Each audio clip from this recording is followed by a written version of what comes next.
महाभारत सृष्टीवरील सर्वात मोठे भीषण युद्ध। या युद्धात मनुष्यांसोबत देवी देवता आणि असुरही सहभागी झाले होते। महाभारतातील असाच एक योद्धा म्हणजे महाप्रतापी गंगापुत्र देवव्रत, जे पितामह भीष्म म्हणूनही ओळखले जात होते। भीष्म हे देवी गंगा आणि राजा शंतनू यांचे पुत्र होते। भीष्म हे जीवनभर ब्रह्मचर्याचे पालन करत व हस्तिनापुराच्या गादीचे रक्षण करत राहिले, कारण त्यांनी आपल्या पित्याच्या वचनाचा मान राखण्यासाठी अजन्म अविवाहित आणि कुलहीन राहण्याची प्रतिज्ञा केली होती। त्यांच्या ह्या त्यागाचे फळ म्हणून त्यांना इच्छामृत्यू वरदान प्राप्त झाले होते।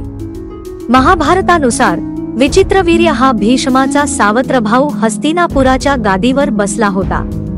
त्या काळात काशीच्या राजाने आपल्या 3 अतिसुंदर आणि सर्वगुण संपन्न अशा 3 पुत्री अंबा, अंबिका आणि अंबालिका यांचे स्वयंवर ठेवले।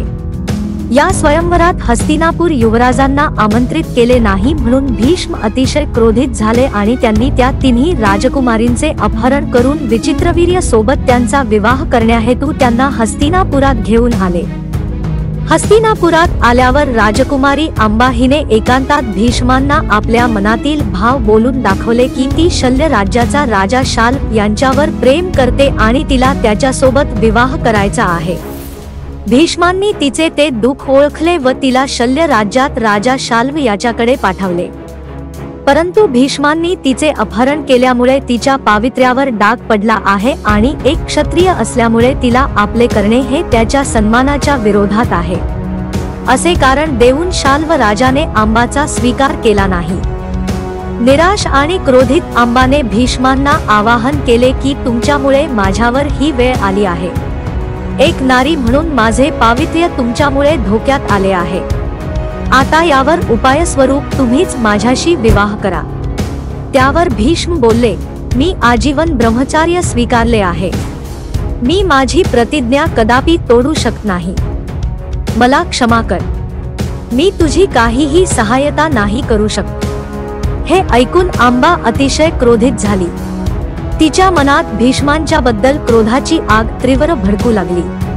भीष्मासोबत युद्ध करण्यासाठी ती अनेक राजांकडे मदत मागण्यासाठी गेली, परंतु शक्तिशाली आणि बलाढ्य सेनेचे नेतृत्व करणाऱ्या भीष्मांसोबत युद्ध करण्याचे साहस कोणीही दाखवू शकत नव्हते। सुडाग्नीमध्ये जळत असणाऱ्या अंबाला कोणीही साथ दिली नाही। अखेर तिने स्वतःला भगवान कार्तिकेयांच्या घोर तपश्चर्येत लीन करून घेतले। तिच्या तपश्चर्येवर प्रसन्न होऊन भगवान कार्तिकेय तिच्या समोर अवतरले आणि तिला तिचे इच्छित वरदान विचारले। अंबा बोलली की मला माझ्यासाठी काहीही वरदान नको, परंतु मला न्याय हवा आहे। भीष्मांच्यामुळे मला समस्त संसाराने ठोकरले आहे आणि आता त्यांचा मृत्यू हाच माझ्या अन्यायावरील न्याय असेल। भगवान कार्तिकेयांनी अंबाची ही व्यथा ओळखली आणि तिला नीलकमळांपासून बनलेली एक माला प्रदान केली। सोबतच असा आशीर्वाद दिला की ही माला जो कोणी परिधान करेल तो भीष्मांपेक्षा अतिशक्तिशाली बनेल आणि युद्धभूमीवर भीष्माला मात देऊन त्यांच्या मृत्यूचे कारण बनेल। ही माला घेऊन अंबा परत अनेक वीर योद्ध्यांकडे गेली, परंतु कोणीही भीष्मांसोबत युद्ध करण्यास तयार नाही झाला। शेवटी अंबा पांचाल नरेश द्रुपदाकडे गेली, त्यानेही अंबाचा हा प्रस्ताव स्वीकारला नाही। क्रोधात वेडी झालेल्या अंबाने ती नीलकमळांची माला राजा द्रुपदाच्या द्वारावर अडकवली आणि हिमालयात जाऊन भगवान शिवशंकरांच्या आराधनेत लीन झाली। भगवान शिवशंकर तिच्यासमोर प्रकट झाले। त्यांनी तिचे दुःख ओळखले व तिला विचारले, अंबा बोल, मी तुझी काय सहायता करू? त्यावर अंबा बोलली, हे महादेवा, मी आता पूर्णपणे असहाय्य झाली आहे। कृपा करून तुम्हीच माझ्यासोबत चला आणि माझ्यावर झालेल्या अन्यायाचा बदला घेऊन मला न्याय मिळवून द्या।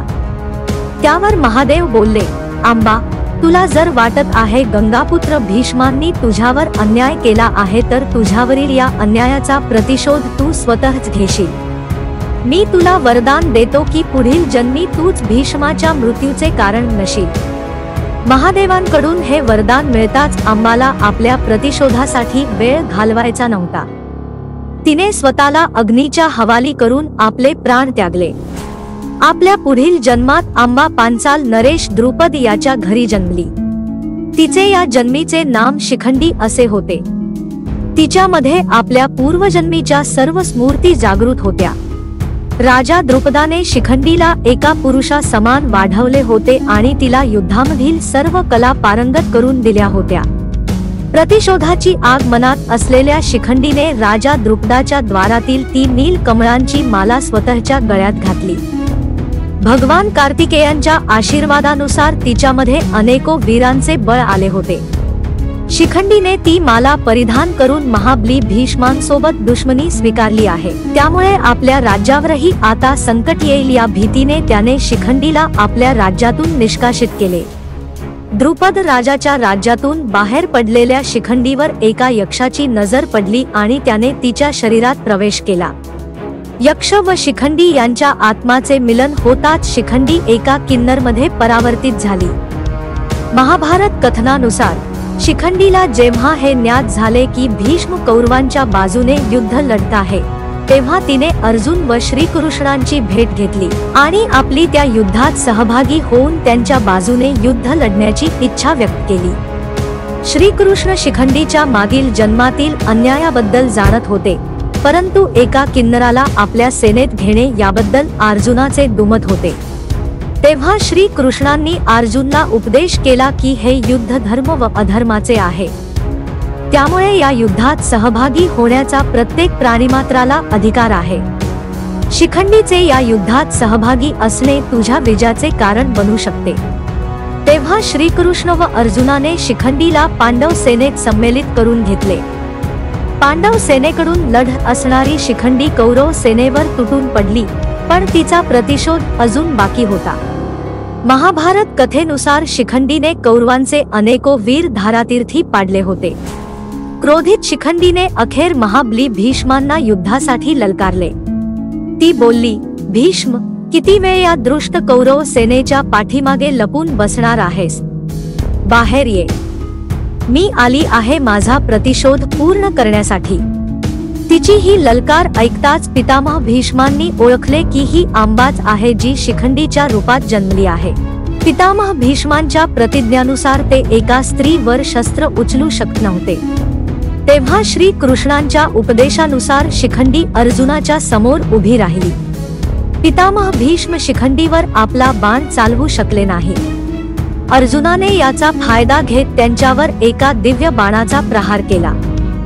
तो बाण पुढे जाऊन हजारो बाणांमध्ये परावर्तित झाला। ते हजारो बाण पितामह भीष्मांच्या संपूर्ण शरीरभर घुसले। बाणांच्या मृत्यूशय्येवर पहुडलेल्या भीष्मांनी युद्धाच्या अंतिम चरणात आपले प्राण सोडले। अशा प्रकारे नियतीला मात देत आंबाने आपल्यावर झालेल्या अन्यायाचा प्रतिशोध पूर्ण केला। तुम्हाला आमची ही प्रस्तुती कशी वाटली ते कमेंट करून नक्की कळवा। व्हिडिओ आवडल्यास लाईक करा। अशाच धार्मिक कथांचा आनंद घेण्यासाठी आमच्या मराठी नॉलेज चॅनेलला सबस्क्राईब करा। धन्यवाद।